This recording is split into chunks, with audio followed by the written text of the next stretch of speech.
안녕하세요. 요즘 시간이 어찌나 빨리 흘러가던지 눈 깜빡하니 벌써 70대가 되어 있네요. 나이는 이렇게나 많이 먹었는데 나이에 비해 제 신세는 지금 많이 처량하네요.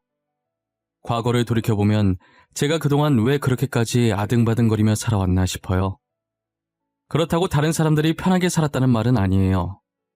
과거에 제가 이런 처량한 미래를 맞이할 것을 진작에 알았더라면 남을 위해서가 아닌 저를 위해서 더 열심히 살아볼 걸 그랬다 싶은 마음에 괜히 한탄을 하게 되네요. 제 인생은 제 자신을 위해서 바친 게 아니라 늘 자식들을 위해 바쳐왔어요. 어떤 대가를 바라고 그렇게 살아온 것은 아니지만 자식들을 생각하는 제 마음만은 알아주길 바랐어요. 뒤늦게 이렇게 후회해봤자 시간을 돌릴 수 있는 것도 아니고 해결되는 것도 없다는 걸 잘 알고 있어요. 그저 답답한 마음에 이곳에라도 제 근심을 조금 털어놓고 싶더라고요. 저는 먹고 살기 바빠서 고향을 잠시 떠나 돈이 될 만한 일은 닥치는 대로 했었던 것 같아요. 제가 늦둥이로 태어났기 때문에 성인이 되었을 땐 이미 부모님께서 많이 노쇠하셨었죠. 나이 드셔서 거동도 불편하신 부모님을 고향에 두고 돈 벌려고 혼자 집을 나섰었어요. 의료 공장에 들어가서 일을 하고 있었는데 일하던 도중 부모님의 부고를 들었어요.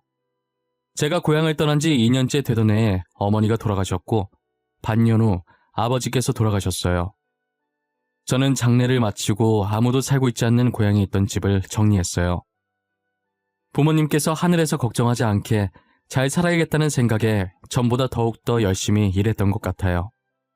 여전히 공장에서 일하고 있었고 거기서 우연히 고향 친구를 만나게 된 거예요. 제가 고향에서 살 때 많이 도와줬던 친구였는데 여기서 만나니 반갑기도 하고 눈물이 나더라고요. 친구는 저와 다르게 부유한 집안에서 태어나 사랑을 듬뿍 받고 자라서 그 사랑을 제게 나눠줬었어요. 그 친구가 없었더라면 이 세상을 살아갈 수 없었을 정도로 제게는 소중한 존재인 친구였어요. 친구가 당시 옷가게를 운영하고 있었는데 계약 맺은 공장에 잠시 점검차 왔다가 저를 보게 된 거예요. 저랑 이런저런 얘기를 하다가 더 이상 이런 곳에서 힘들게 일하지 말고 자기 옷가게에 자리 하나 내줄 테니 같이 가서 일하자고 하더라고요. 처음엔 그래도 되나 망설였는데 저는 물불 가릴 처지가 아니라서 친구를 따라가게 되었어요. 저희는 같은 공간에서 일하면서 자연스럽게 붙어있는 시간이 많아졌고 그러다 서로에게 호감을 느껴서 만남을 가지기 시작했어요. 우리가 5살에 처음 만나 연인 사이로 만난 지는 얼마 안 됐지만 알고 지낸 세월만 해도 총 20년이야. 그만큼 서로가 서로한테 모르는 게 없을 것 같은데 우리 그냥 빨리 결혼할까? 그래도 될까? 친구 사이랑 연인 사이랑 그리고 부부 사이랑 비슷한 것 같으면서도 전부 다른 건데 우리가 친구로서 연인으로서는 잘 지냈지만 평생 함께 살 부부로서도 과연 괜찮을까? 난 잘 살 자신 있는데 넌 아니야? 난 결혼해서도 지금처럼 변함없이 잘 살 수 있을 것 같아. 우리 한 번도 싸운 적 없잖아. 분명 결혼해도 싸울 일 없을 거야. 좋아, 결혼하자. 어떻게든 되겠지, 안 그래? 살아보지도 않고 걱정부터 하는 건 아닌 것 같아. 어머님, 아버님께서 우리 결혼 허락해 주시겠지? 당연하지. 고향에 있을 때도 우리 부모님이 너 얼마나 이뻐했는데. 다른 사람도 아니고 너랑 결혼한다고 하면 바로 허락해 주실 거야. 어렸을 때부터 함께 지냈던 사이라 그런지 서로에 대해 모르는 게 없었어요. 고향 바닥이 워낙 좁아서 부모님과도 알고 지내던 사이라 결혼하는데 전혀 문제 없었죠. 시댁 식구들은 철부지 아들 데리고 가줘서 오히려 제게 고맙다고 할 정도였어요. 저희는 아들 하나와 쌍둥이 딸들을 낳고 행복하게 지냈어요. 그러다 아들이 10살, 딸들이 7살이 되던 해 남편이 암으로 세상을 떠나게 됐어요. 남편이 제 곁을 떠나면서 제 세상도 함께 무너지는 기분이었어요. 모든 것을 포기하고 싶던 순간 저를 깨운 건 피덩이 같은 자식들이었죠. 초롱초롱한 눈을 하고 저를 쳐다보는데 도저히 이 아이들을 두고 떠날 수가 없겠더라고요. 저는 그날 이후로 제게 남은 인생은 오로지 자식들을 위해서 살아가기로 마음먹었어요. 남편이 남긴 재산과 사망보험금이 꽤 있었지만 무슨 일이 있어도 절대 건들지 않았어요. 왠지 그 돈을 쓰게 되면 남편의 흔적들이 서서히 사라지는 것 같은 느낌이 들었거든요. 남편이 하던 옷가게도 제가 계속 운영하고 싶었지만 사업을 해본 경험도 없었고 남편이랑 같이 일해봤자 잡다한 일만 했어서 아는 게 아무것도 없었죠. 그래서 가게를 처분하고 그 돈으로 조그만 땅을 하나 사놨어요. 혹시 몰라서 나중에 유용하게 쓸 수 있지 않을까 싶었거든요. 하지만 훗날 저는 이 땅 때문에 머리 아플 일이 생기고 말았죠. 저는 제 힘으로 아이들을 키우기 위해 또다시 닥치는 대로 일을 하기 시작했어요. 식당 일부터 시작해서 건물 청소까지 막노동 빼고 할 수 있는 일은 다 해본 것 같아요. 아들, 딸들은 제가 악착같이 일하면서 자신들을 키우니 처음엔 돈 없어서 그런 줄 알았대요. 어렸을 때부터 저희 집은 가난하니 커서 어머니께 효도해야겠다는 생각을 했다더라고요. 아이들이 그렇게 생각하고 있었을 정도로 저는 일만 하며 열심히 살았었어요. 그래도 굳이 이렇게까지 해야 하나 싶겠지만 일을 하지 않으면 계속 남편 생각이 났고 저도 남편 따라 떠나버리면 아이들 혼자 남게 되니까 그게 겁이 났어요. 암으로 남편을 잃어보니 자식들은 공부 못해도 건강하기만 했으면 좋겠더라고요. 저는 스트레스도 병의 원인이 되니까 공부하라고 잔소리를 한 적이 단 한 번도 없어요. 오히려 하고 싶은 것 하면서 놀라고 했는데 아이들 스스로 공부를 하고 있더라고요. 아버지 없다고 불평하지 않고 사춘기 없이 잘 커주는 아이들이 너무 기특했어요. 저는 아이들에게 차별 없이 대하려고 하는데 그래도 아들이 장남이고 나중에 아들이 가장 노릇을 해야 하니 딸들보다는 조금 더 신경 썼던 것 같아요. 그렇다고 자식들이 싸울 때 아들 편만 들고 먹을 것을 아들에게 조금 더 주고 그런 게 아니라서 딸들은 아들만큼 신경 써주진 못했는데도 저를 이해해주고 알아서 잘 커주더라고요. 아이들이 워낙 착해서 저는 크게 어려움 없이 혼자서도 자식 셋을 키울 수 있었어요. 아들은 고등학생 때 뉴스를 보고 범죄 없는 세상에 살고 싶다며 경찰이 되었고 딸들은 쌍둥이 아니랄까봐 다른 과지만 똑같이 의사가 됐어요. 아버지처럼 저도 나중에 아프게 되면 치료해주고 싶었다더라고요. 그러다 아들이 경찰 생활을 하던 도중에 범인을 쫓다가 다리를 크게 다쳐서 뛸 수 없게 된 거예요. 불행 중 다행인 것은 걷는 데에는 아무 지장이 없어서 일상생활에는 문제가 없었죠. 결국 아들은 경찰을 그만두고 법학과 대학 교수로 직업을 바꾸게 되었어요.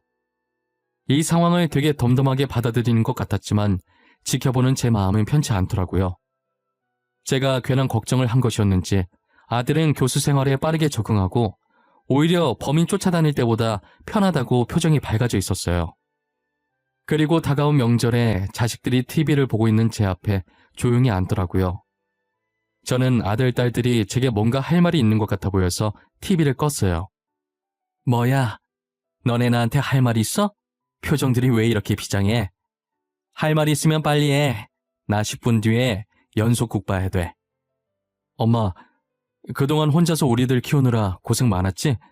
큰 건 아니고 우리끼리 조금씩 돈 모아서 드리는 거야. 많은 돈은 아니지만 받아줘. 우리 마음이야. 그리고 여기 지갑도 있어.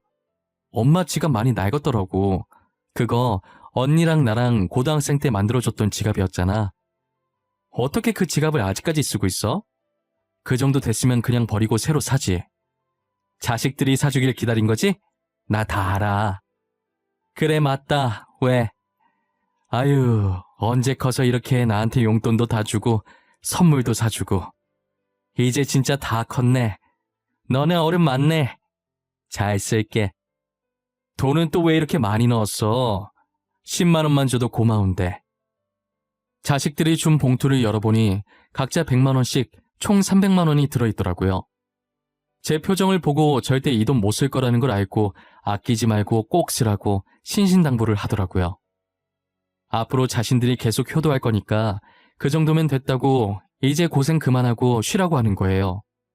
그동안 힘들었던 생각이 나고 아이들도 너무 기특해서 괜히 눈물이 나는 거 있죠? 제가 눈물을 흘리자 딸들이 놀래서 휴지를 통째로 가지고 와 닦아주더라고요. 아이 참, 엄마 왜 울고 그래 진짜. 주책이야.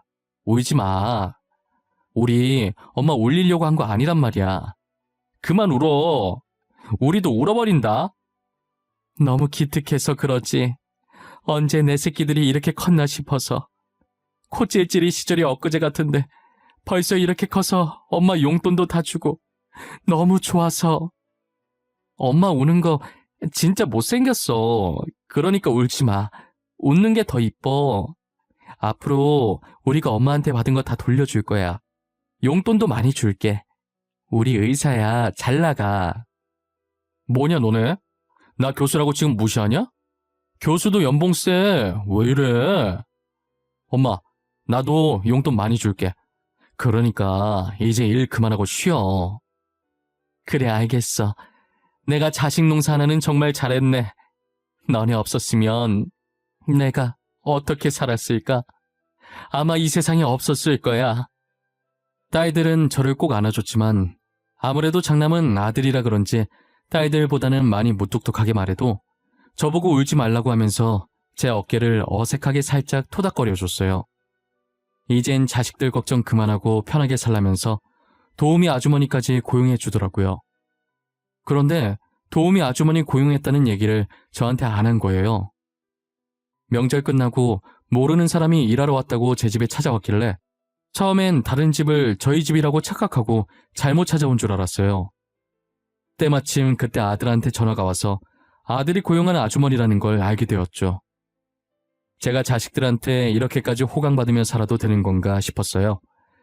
그날 남편 납골당 찾아가서 아이들이 벌써 저만큼 커서 호강시켜주고 있다고, 조금만 더 오래 살았으면 같이 호강받았을 텐데 뭐가 급해서 빨리 갔냐고 한탄 조금 했네요. 자식들이 성인된 게 엊그제 같은데 벌써 20대 중후반이 되어 하나둘씩 결혼을 하기 시작하더라고요. 딸들은 아무래도 병원에만 온종일 붙어 있으니 자연스럽게 같은 병원 의사 남편들을 만났어요. 저를 닮아 남자 보는 눈이 좋았던 건지 사위들이 다 착하고 순하더라고요. 장모님이라고 어렵게 생각 안 하고 농담도 잘하고 애교도 많아서 저도 아들처럼 아껴주었어요. 이제 딸들은 다 시집가고 아들 결혼만 남았었는데 연애를 하는 건지 마는 건지 도통 모르겠더라고요. 솔직히 말하면 딸들은 전혀 걱정이 안 됐고 아들을 제일 걱정했었어요. 무뚝뚝해서 결혼도 못하고 혼자 늙을 것만 같았거든요. 그런데 왼쪽 약지 손가락에 반지가 있는 거 보면 누군가를 만나고 있는 것 같긴 한데 먼저 말 꺼내면 너무 결혼하라고 보채는 것 같아서 말도 못하고 혼자서 생각만 하고 있었어요. 혹여나 손가락에 반지가 사라지면 어쩌나 쓸데없는 걱정도 많이 했네요. 아들이 제 생각을 읽은 건지 드디어 결혼하고 싶은 여자가 있다고 소개시켜준다는 거예요. 저는 떨리는 마음으로 며느리가 될 아이를 맞이했어요. 어떤 며느리가 들어오든 착하기만 하면 뭐든 다 해줄 예정이었어요. 아들도 동생들 남편처럼 참하고 순해 보이는 예비 며느리를 데리고 왔더라고요. 말하는 것도 어쩜 그리 이쁘게 하는지 저 아이라면 저희 아들을 믿고 맡길 수 있을 것 같아 결혼을 찬성했죠. 하지만 지금은 그때의 제 선택을 너무나도 후회하고 있어요. 시간을 돌릴 수만 있다면 아들의 결혼을 결단코 반대했을 거예요.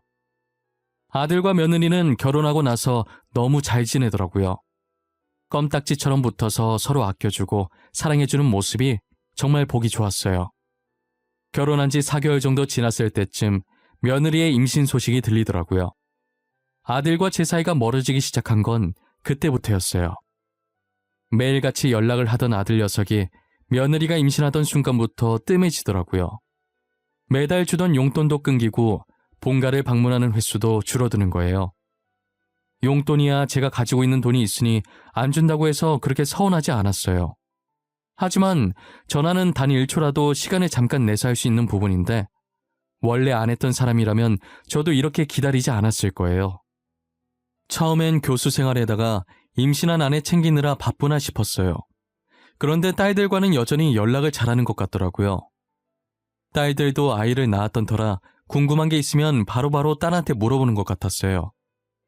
저도 배 아파 자식들을 낳아봤고 이제껏 키워도 왔으니 저한테 물어볼 수도 있는 건데 저 나름대로 조금 서운하더라고요.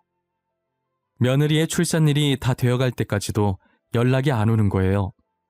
그러다 손녀 낳았다는 문자 한 통 딱 받았어요. 저는 며느리가 혼자서 아이를 보는 것이 얼마나 힘든 건지 잘 아니까 도와주고 싶은 마음에 이것저것 싸들고 아들네로 갔어요. 아들은 학교로 출근해서 안 보였고 며느리와 손녀만 집에 있더라고요. 어머님, 오셨어요? 괜히 이렇게 어머님 힘들게 할까봐 그동안 연락 안 드린 건데. 저 보따리에 있는 건 뭐예요? 빈손으로 오셔도 되는데 참.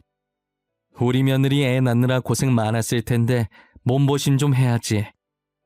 출산하고 나서 먹으면 좋은 음식들 몇 개 쌓아봤어. 점심은 이미 먹었을 것 같고 저녁에 먹어. 진짜 감사해요. 어머님이 최고예요.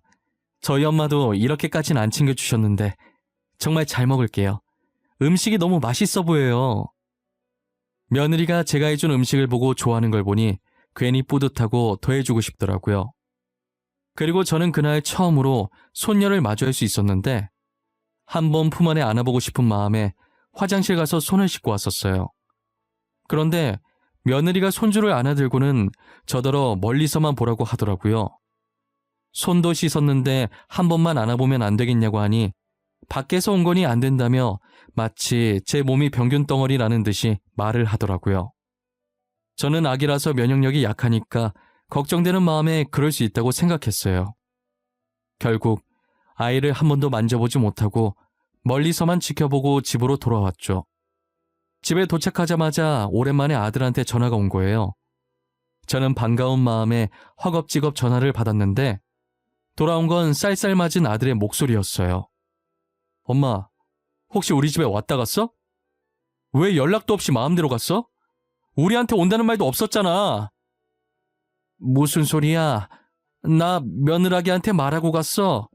며느라기가 와도 된다고 해서 간 건데 뭐가 문제야?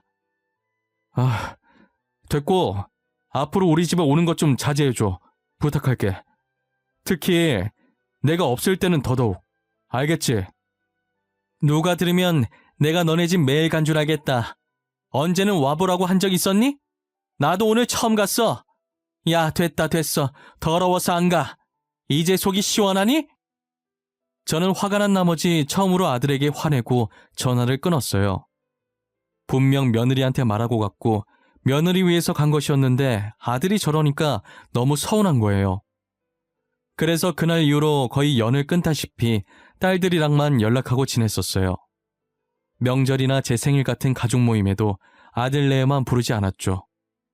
딸들은 저만 스트레스 받으니 너무 신경 쓰지 말라고 하더라고요. 미우나 고우나 제 뱃속에서 나온 아들이니 신경이 쓰일 수밖에 없었어요. 그러던 어느 날 며느리가 처음으로 자기가 먼저 저한테 연락을 다 했더라고요. 저는 며느리가 평소에 연락을 안 하던 사람이니 아들한테 무슨 급한 일이라도 생긴 줄 알았어요. 며느리 네가 어쩐 일로 나한테 전화를 다 했니? 혹시 집에 무슨 일이라도 있는 거야? 저희 아무 일도 없어요. 그냥 어머님 잘 지내시나 하고요. 며느리가 시어머니한테 안부 연락하는 게 그렇게 놀랄 일이에요? 다른 사람이 했으면 놀랄 일은 아니지만 너가 한 거면 놀랄 일이지. 너가 나한테 전화했던 적 한 번도 없었지 않니? 아, 제가 그랬나요? 앞으로는 전화 자주 드릴게요. 그동안 제가 애 키우느라 바빠서 연락을 못했어요. 어머님이 이해해 주세요. 며느리가 무슨 바람이 불었는지 저한테 평소에 안 하던 짓을 하기 시작하더라고요. 처음엔 철들어서 어른들한테 잘하기로 한 건가 했는데 지나고 보니 아니었어요. 어떻게 알았는지는 모르겠는데 제가 땅을 가지고 있다는 것을 알고 그런 거였어요. 은근슬쩍 제가 가지고 있는 땅 사진을 가지고 와서는 조만간 재개발 들어가서 땅값 비싸진다는데 여기 땅 주인은 좋겠다면서 저한테 직접 땅 주인임을 확인받으려고 하는 거예요. 저는 그것도 모르고 순진하게 여기 내 땅인데 진짜 재개발하냐고 물어봤죠. 저한테 사실 확인을 받고 나서부터 아양 떠는 게 점점 더 심해졌었어요. 지금 땅 파는 게 제일 좋다는 둥, 나중에 다시 땅값 내리면 그때 똥값이라는 둥 혼자 난리더라고요. 저는 며느리의 말이 맞는지 부동산에 찾아가니 진짜 재개발로 인해 땅값 시세가 올랐다고 하는 거예요. 시세가 떨어질 수도 있냐고 했더니 땅값도 주식이랑 비슷해서 떨어질 가능성도 있는데 당분간은 계속 상승세일 것 같다고 하더라고요. 저는 고민 끝에 땅을 팔지 않고 일단은 가지고 있기로 결정했어요. 며느리는 저희 집에 꿀 발라 놓은 사람 마냥 출근 도장 찍듯 매일 왔었어요. 처음엔 저를 시어머니로 봐주는 것 같아 좋았는데 이제 슬슬 귀찮아지더라고요. 하루 종일 옆에 앉아서 제 딸 얘기만 하는데 귀 아파 죽을 것 같은 거예요. 아들한테 전화하면 괜히 부부싸움만 될 것 같아서 그냥 참고 지냈어요. 아들과 싸운 후로 한 번도 연락한 적 없었는데 어느 날 아들한테 먼저 전화가 온 거예요. 엄마, 잘 지내? 오랜만에 연락하네. 사실 엄마한테 미안해서 전화할까 말까도 많이 망설였어. 근데 연락 안 하면 안 될 것 같아서 나중에 후회할 것 같아. 엄마가 돼서 아들이랑 연 끊고 잘 지냈겠니? 왜 전화했는데? 나한테 할 말이 있어서 전화한 거 아니야? 엄마 성질 급한 거 알지? 빨리 말해. 엄마, 그게 있잖아. 본가에 아직 별일 없지? 요즘 지연이가 엄마 집 자주 가? 매일 가는 걸로 알고 있는데? 꼭 무슨 일 생길 것 같이 말하네. 그래, 무슨 바람이 불었는지 요새 우리 집에 매일 오더라. 무슨 꿍꿍이 있는 게 아닌가 싶더라니까. 혹시 지연이가 엄마한테 별말 안 해? 이상한 얘기 같은 거 안 해? 재개발 중인 땅이라든지. 네가 그걸 어떻게 알아? 안 그래도 내가 너네도 모르는 땅이 하나 있거든. 걔가 그걸 어떻게 알았는지 그 땅 사진을 들고 와서는 재개발해서 땅값이 올랐니 어쩌니 그러던데. 엄마, 지연이가 그 땅 팔라고 해도 절대 팔지 마. 계속 들고 있어. 그리고 어디 투자하라고 해도 절대 그러지 마. 알겠어? 저는 아들을 통해 며느리에 대한 충격적인 이야기를 들었어요. 아들은 며느리와 있었던 일들을 제게 처음부터 빠짐없이 말해주더라고요. 며느리는 아들이 대학 교수니까 당연히 돈이 많은 집안의 아들일 것이라고 생각했고 저희 집안 재산을 노리고 일부러 아들한테 접근을 한 거예요. 저희가 사업이 망해서 그만둔 게 아니니까 집도 예전에 남편이랑 함께 살던 그대로일 거 아니에요. 정원 딸린 2층 집이라 며느리는 당연히 자기가 예상했던 대로 저희 집이 부자라고 생각했던 거고요. 그런데 아들은 제가 온갖 일을 해가며 고생해서 자식들을 키웠다는 것만 알지 조그만 땅 하나와 남편의 재산을 가지고 있다는 건 모르잖아요. 물론 딸들도 마찬가지고요. 며느리가 자기 친구들에게 아들을 부잣집 아들이라고 치켜 세울 때마다 아들은 어머니께서 힘들게 자신들을 키웠다고 가진 게 없다고 말했다더라고요. 아들 말에 이득 볼 게 없다고 생각한 며느리는 괜히 시집살이를 빌미로 이혼을 하려고 한 것 같았어요. 그래서 임신하고 제가 딸 가졌다는 이유로 자신을 구박한다고 아들에게 거짓말을 쳤다는 거예요. 아들은 보통의 시어머니와 며느리 사이에서 충분히 일어날 수 있을 법한 일이니 당연히 며느리 말을 믿어줬다고 하더라고요. 그래서 임신 상태에 스트레스 받으면 아이한테 좋을 게 하나도 없으니 저를 멀리했고요. 그때 아들과 싸운 날 일부러 제가 상한 음식들을 가지고 와서 며느리에게 먹이려고 했다는 거예요. 계속 그런 식으로 시집살이 당하고 있다고 아들을 세뇌시켜서 아들과 제 사이를 갈라놓게 만든 거죠. 그러다 어떻게 제가 땅을 가지고 있다는 걸 알게 돼서는 그 땅을 노리고 다시 저한테 애교 부리면서 착한 며느리인 척 해왔던 거예요. 제가 땅 가진 건 어떻게 알게 된 거냐고 했더니 아들도 그것까진 모른다고 하더라고요. 자기도 직접 들은 것들만 제게 전해주는 거라고 했어요. 새벽에 아들이 자는 줄만 알고 거실에서 며느리가 친구한테 신나게 전화하는 걸 중간에 깬 아들이 물 마시려고 나가려다가 우연히 모든 사실을 듣게 된 거고요. 아들은 중간부터 녹음했긴 했지만 핵심 내용들은 다 녹음됐다고 하더라고요. 여기서 기가 찬 게 뭐냐면 손녀도 아들의 친딸이 아니라는 거예요. 진짜 막장 드라마도 이 정도까지 막장이진 않을 겁니다. 정말 아들의 말을 듣는 내내 저는 충격의 연속이었어요. 아들은 그동안 며느리 말만 믿고 제 가슴에 대못을 박았다며 정말 미안하다고 우는 거예요. 숨이 넘어갈 듯 우는 아들의 목소리를 가만히 듣고 있어야 하는 제 심정은 오죽했을까요? 자식은 부모를 버려도 부모는 자식을 못 버린다는 말이 있잖아요. 그 말처럼 저도 부모가 돼서 어떻게 제 핏줄을 미워하겠어요. 울고 싶을 땐 울게 놔둬야 한다는 생각에 아무 말도 안 하고 다 울 때까지 기다려줬어요. 다 울었어? 울고 싶을 땐 마음껏 울어야 돼. 안 그럼 속에서 골마. 아들아, 내일 당장 이혼 소송이랑 상간남 소송 준비해. 아직 아이 친아빠 만나고 있을 거 아니야. 응, 안 그래도 불륜 증거도 다 모아놨어, 엄마. 내가 못난 아들이라 너무 미안해. 엄마가 나를 어떻게 키웠는데 못난 모습만 보이고. 불효자라고 욕해도 돼. 나 용서 안 해도 돼. 난 벌써 다 잊었어. 괜찮아. 짐 정리하고 다시 본가로 들어와. 안 좋은 기억을 다 잊고 여기서 엄마랑 같이 새 출발하자. 알았지? 아들은 날이 밝는 대로 며느리에게 이혼 소송과 상간남 소송을 걸었어요. 거기에 의도적으로 돈을 노리고 접근한 것에 대해 사기죄로 고소도 했고요. 그리고 아들 부부가 살았던 집이 아들 명이라 며느리가 잠시 집을 비운 사이 며느리 짐을 문 밖으로 던져버리고 집 비밀번호도 바꾼 후에 저희 집으로 왔다더라고요. 아들은 지금쯤 며느리가 집에 도착했을 텐데 짐 던져놓은 거 보고 놀랄 거라고 웃는 거예요. 아니나 다를까 말이 끝나기 무섭게 아들 핸드폰의 진동이 끊이질 않았어요.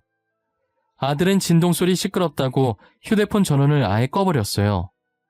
제가 그래도 되는 거냐고 하니 어차피 이제 남남될 사이인데 뭐 어떠냐고 하더라고요.